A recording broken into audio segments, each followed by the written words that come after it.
Hey everyone, and welcome. Today we're going on a trip through history to explore some amazing European cities that have been lost to time. These aren't just regular ghost towns that nature took over. These are places where time suddenly stopped because of disasters, wars, or even the Earth itself. We'll travel all over the continent, from the sunny Mediterranean to the windy plains of the East. We'll uncover the secrets of these lost civilizations, putting together the stories written in stone and whispered by the wind. Get ready for stories of busy markets that are now quiet, big streets taken over by nature, and the echoes of lives lived during the rise and fall of empires. These are the stories of Europe's lost cities. Our adventure begins near Mount Vesuvius, where the Roman city of Pompei used to be.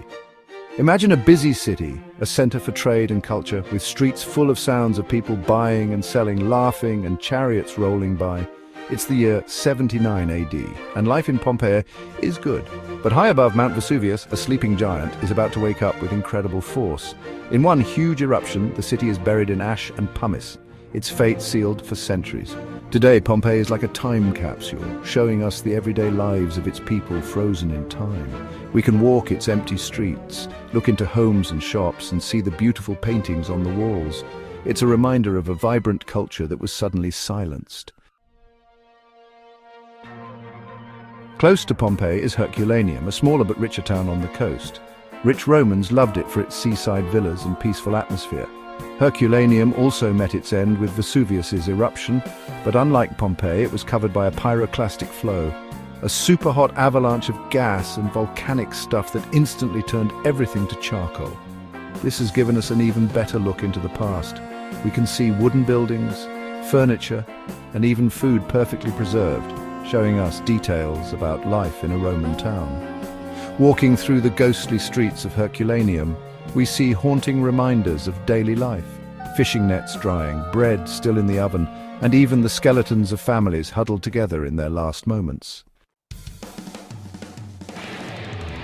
Now we travel from the ancient world to the 20th century, to a city frozen not by a volcano but by radiation, Pripyat, in what is now Ukraine.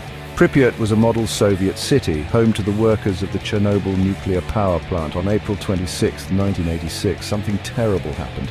A huge explosion at the power plant released radioactive material into the air, changing Pripyat forever.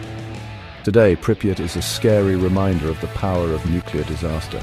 Buildings are empty, amusement park rides are rusty, and belongings are scattered as if people just disappeared, forced to leave their homes with only what they were wearing. Our trip takes us east to Turkey, where the once great city of Ani lies in ruins. Called the City of 1001 Churches, Ani was a medieval city, a mix of cultures and religions at the crossroads of trade routes. For centuries, Ani saw empires rise and fall, from the Byzantines to the Seljuk Turks, each leaving their mark on its grand buildings. But a big earthquake in the 1300s and changes in trade routes caused its decline. Today, Ani is a haunting but beautiful reminder of history. Its churches, mosques, and palaces, though crumbling, still show its former glory. We can walk among its ruins, imagining the busy markets, the many languages, and the grandeur of a city that was once a center of civilization. Our exploration wouldn't be complete without mentioning the most mysterious lost city, Atlantis.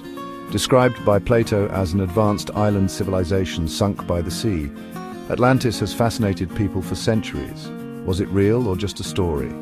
We still don't know, but clues and underwater discoveries hint at lost civilizations under the waves. While the mystery of Atlantis may never be fully solved, its legend reminds us of the power of the unknown and the many secrets hidden on our planet. Thanks for joining me on this historical adventure. The stories of these lost cities, though sometimes sad, connect us to the past and remind us that even the greatest civilizations don't last forever. These cities, frozen in time, remind us of the power of nature, the ups and downs of history, and the strength of humanity. They make us think about our own place in time and what we will leave behind. Don't forget to like, share, and subscribe for more exciting explorations. Until next time, keep exploring the wonders of our world, both old and new.